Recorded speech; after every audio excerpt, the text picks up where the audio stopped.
Got a chance to see the new Margot Robbie, Colin Farrell film? A big, bold, beautiful journey. Say that 100 times fast. Let's talk about this movie right now.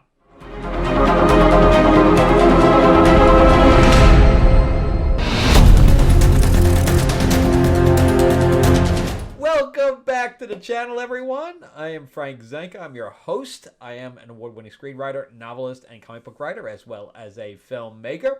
And yeah, we're going to talk about this, I guess it's a romantic film. It's not really a romantic comedy. It's not very funny. It's really like a romantic drama. So I chose to see this because I think there's probably a number of women that'll probably go see this. Plus, the other movie that was out this week was him, and that thing, every review, I had no desire to see it anyway. I'm not really a Peele fan when it comes to his films. And, I liked this first one, but after that, I was like, nah, I'm good. But the reviews from people that I kind of trust in the space it's everybody has not liked that film. It looked like a mindfuck movie, and I'm not really into mindfuck movies. But anyway, so I said, all right, I'll go see a romantic film and see what that has to offer because there aren't too many of those nowadays. So it would have been better if it was a romantic comedy, but whatever. I give it this. It does try to think out of the box a little bit. It is directed by a guy I've never heard of. His name is Kagonada. He's only got one name. So, but he did Columbus back in the day, and he did 2 episodes of Acolyte. Oh, man, that's a feather to put in your cap, isn't it? It's written by Seth Reese. I originally thought it was based on a novel, but it's not. So it's based on purely his screenplay that went out to Black Book or whatever. But anyway, he's the writer of The Menu. Everything else he's written is more from The Onion. I think he's one of the big writers on The Onion. So anyway, that's your plus. Kaganada, I think I got that right in the first time. He is executive producer on this, and Seth Reese is producer. I'm actually surprised that the actors here are not giving producer status, and that may be why the budget is so inflamed. Because I would have given them producer credit on this and knocked their budget, knocked their rates down, because whatever they paid him, it was too much. Because this was built to be a lower budget film. The budget is $50 million. That is insane. I think it's over 50. So that's insane for this to be like a $50 to $56 million film. That means that this film needs to make like $120 million to break even. There's no way. There's no way this film's going to make that. Margot Robbie's bankability is not what it used to be. I know that she's got the Barbie thing going, but I think that without Barbie, I don't think that she can carry this on her own. Did she really even carry Barbie on her own? No, she did not. You had Ryan Gosling in there that was carrying it along with her. So, I don't know. I'll be very, very interested to see what this does. Colin Farrell has no cred whatsoever. I mean, nobody goes to see a movie just because he's in it. Although the acting in here is very, very good. I can't complain of the acting one bit. I mean, you have some knockout actors here for sure. I mean, the two of them, can hit pretty much anything out of the park. I mean, he wasn't up for an award for Penguin for nothing. I mean, he's really a good actor. He's just not bankable. That's the problem. Again, nobody goes to see a movie because he's in it. Not that, and that means nothing when it comes to talent. That has nothing to do with his talent. It's just bankability.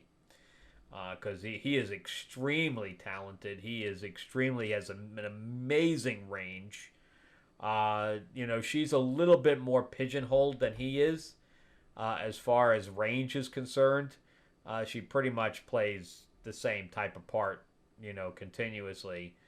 I know that she's done the Harley Quinn thing, but I'd like her to do maybe some horror or something like that to give a little bit more range to what she's got, because right now she's got Harley Quinn and she's got this Barbie, and that's pretty much what her range is.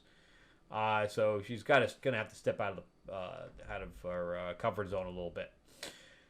But anyway, so this movie, besides the fact that it has to make a shit ton of money, is the problem is that it's a little bit too out there. And this is what I'm saying about the fact that it was written for a lower budget. I don't know if this was done after or before the script. I don't know if it was on the page or if there's something that they came up with after. But like 10 to 15% of the film takes place in an empty soundstage. What? I have never seen that before in my life, where they just took an empty soundstage and said, yeah, we're just going to shoot it like this. And they literally shoot like some of it's like an on-stage type of thing, as if they're doing a play, and with a spotlight on it, where they're sleeping next to one another, but they're literally sleeping on the floor of the stage. And then they're sitting next to each other, like barefoot, to match a painting or something like that.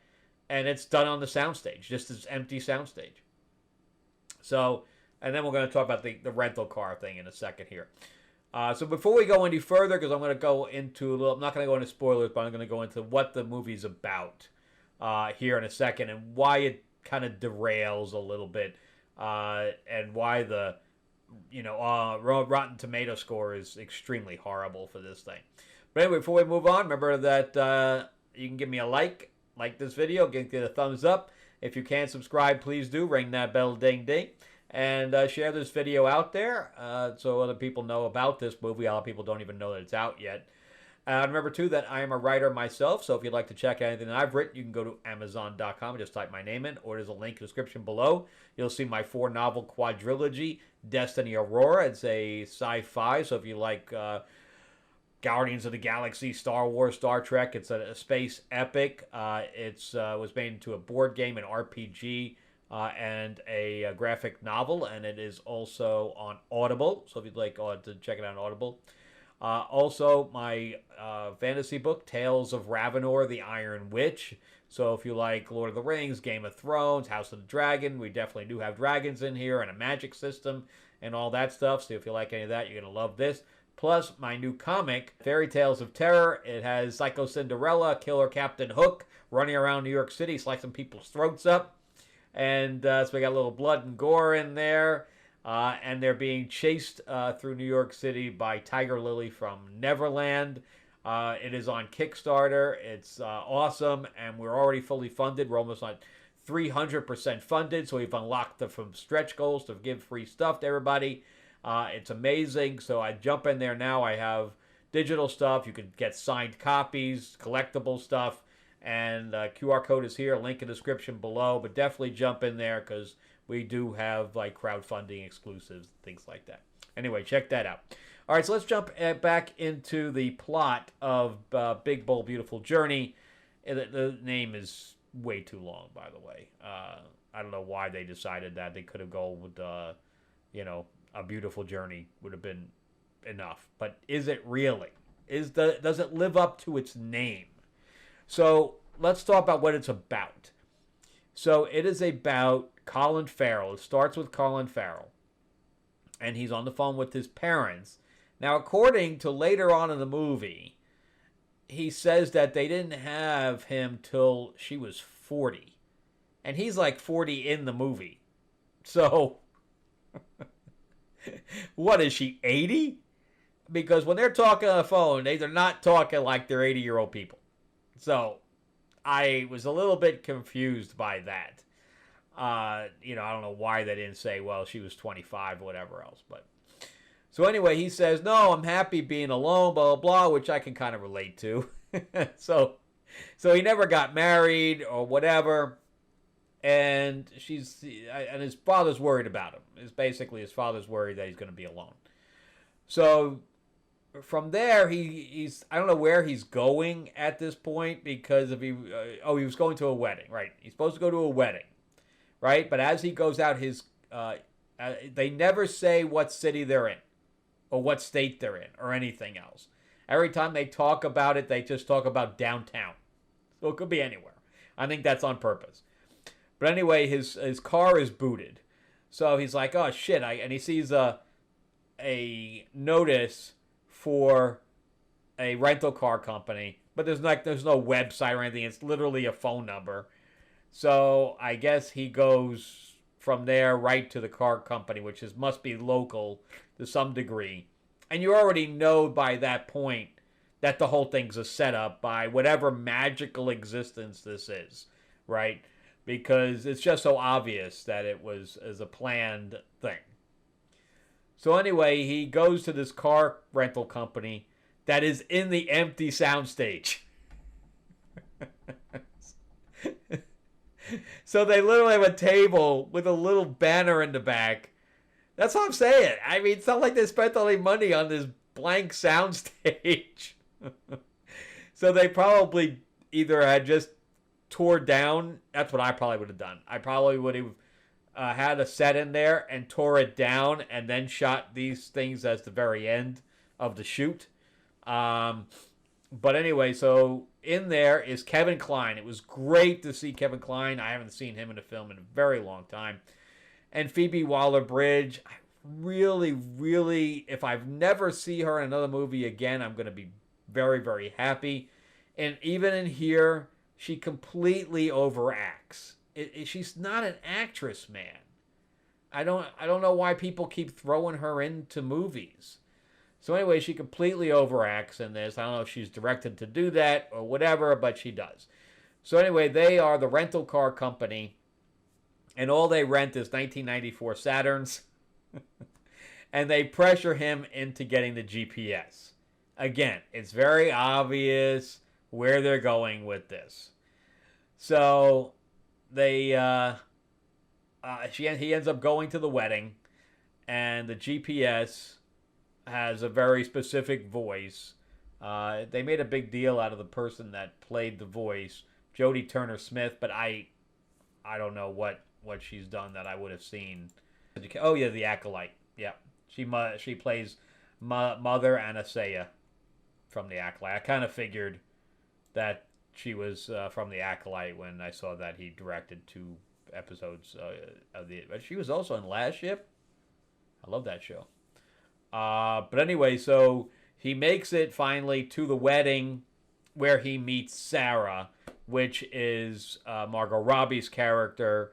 And they kind of hit it off, kind of don't hit it off, but they don't leave together. They constantly are throwing eyes at one another and stuff like that, but, nothing major.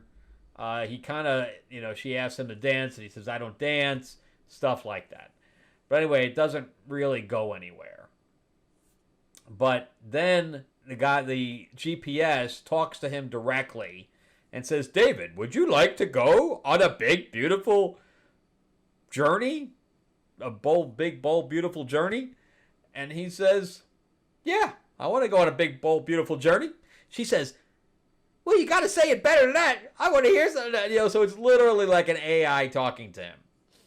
So he says it like 4 more times, and yeah, the big commercial for Burger King, because they ended up, of course, he directs to the Burger King, and she's there, and everything kind of goes from there. So there's the first 15 minutes of the movie or whatever. But anyway, and it's all kind of very predictable at that point. Where it's going, that we knew that they were going to, be forced together. But here's the problem. So from there, it kind of goes into everything that they did with the Doors, right?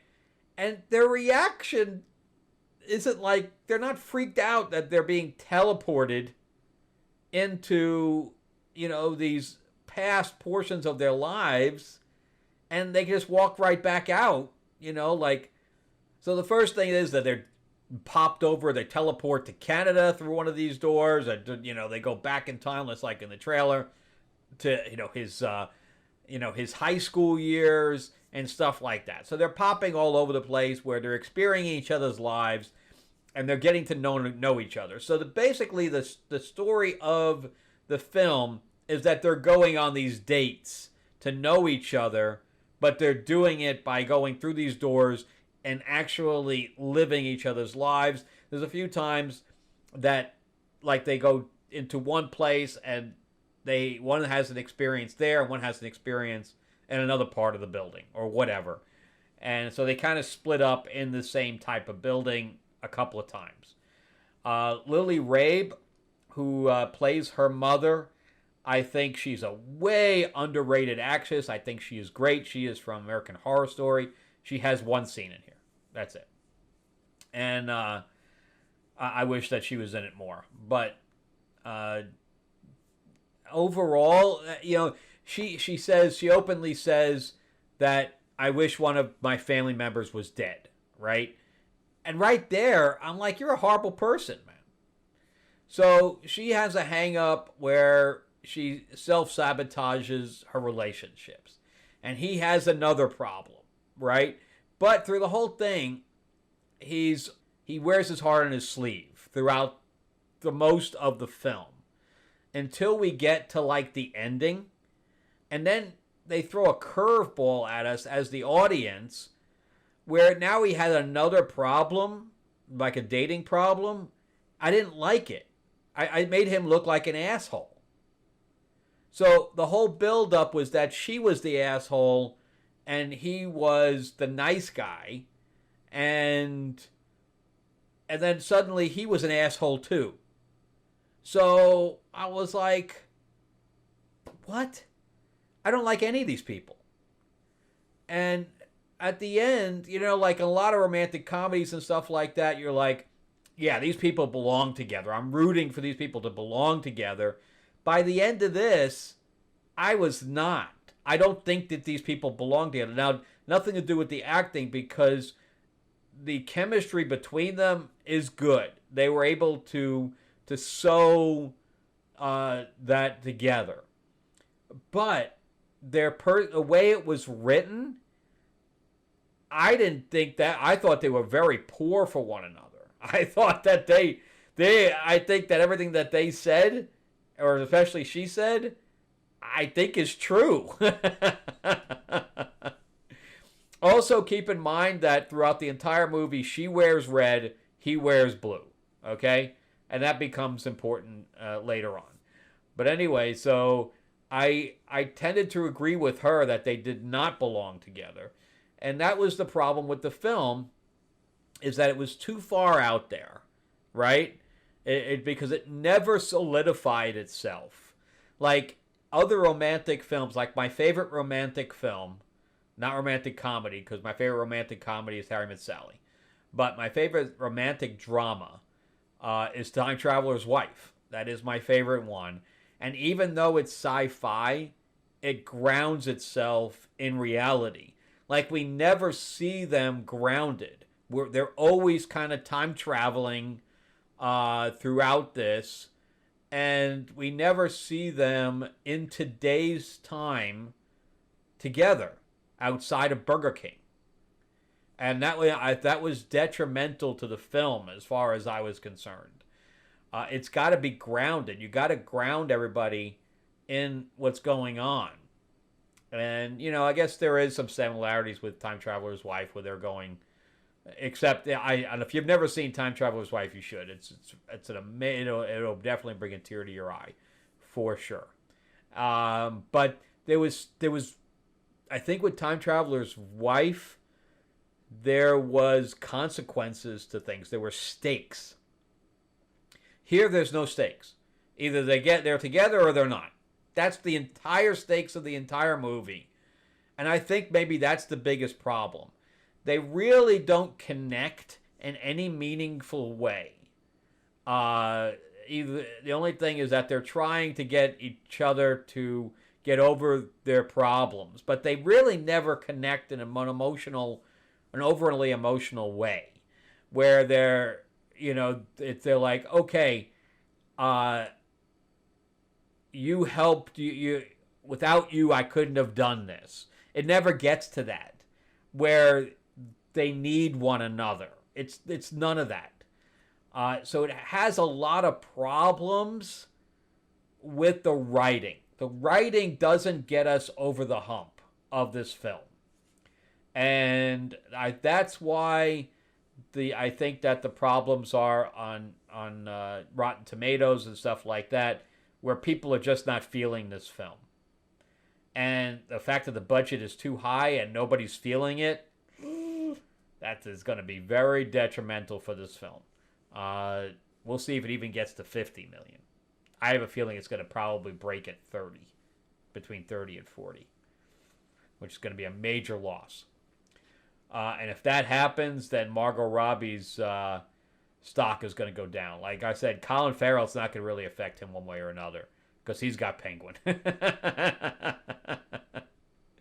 But Margot Robbie isn't doing TV. She's doing all movies and stuff like that, and her producing career has not done very well outside of Barbie. So she's stuck in Barbie. And I don't know if they're even doing a sequel to that. I have not heard anything. So let's rate this thing real quick. So from a scale from 1 to 10, and I'm sure it was better than him. I'm sure I picked the right one. At least it had moments, right? It had moments that did put a smile on my face. Nothing that made me laugh, and it did have moments where I did tear up. So it had that, but it's completely forgettable because the characters suck. And I'm never going to, there's not anything going to draw me back to watching this again. Like, I've seen Time Traveler's Wife like 7 times. And same thing with Harry Met Sally. So, but there's nothing drawing me back to watching this film again. In fact, Superman's already on HBO Max. It's still in the theater. And it's like on HBO Max. And why they stuck it on there so quickly, I have no idea. But I have no desire to see that movie again either. I don't know what's going on. I just meanwhile I bought Ballerina and Megan 2 that I've seen now 3 times. I saw Ballerina twice in the theater too. So, those I'm gonna gravitate towards those, and I'm watching all of the Conjuring movies over again. I'm just about done. I have one more, and then I'm gonna do a ranking on that because there was a lot of them I just didn't remember. All right, so on a scale from 1 to 10, I'm going to give this a 5.5. And the reason I'm going to say it's better than average is the acting. I think that the actors deserve, outside of Phoebe Waller-Bridge, the actors deserve a thumbs up on their work. They did a good job. Unfortunately, the script just didn't give them anything to work with. Nothing positive. But anyway, you let me know if I'm just being hard on this movie, and if you just absolutely loved it. Okay? And let me know why. All right? Well, that's it for me. Thank you guys so much for watching. Remember to give me a like, give me a thumbs up if you can. Again, subscribe and share this video out there. And definitely jump into Fairy Tales of Terror. We only have 10 days left, so don't wait too long. QR code is here, link in the description below, but jump in there because, like I said, once we're done in 10 days, it won't be on Kickstarter anymore. All right, thanks a lot, guys, and you guys have an awesome week.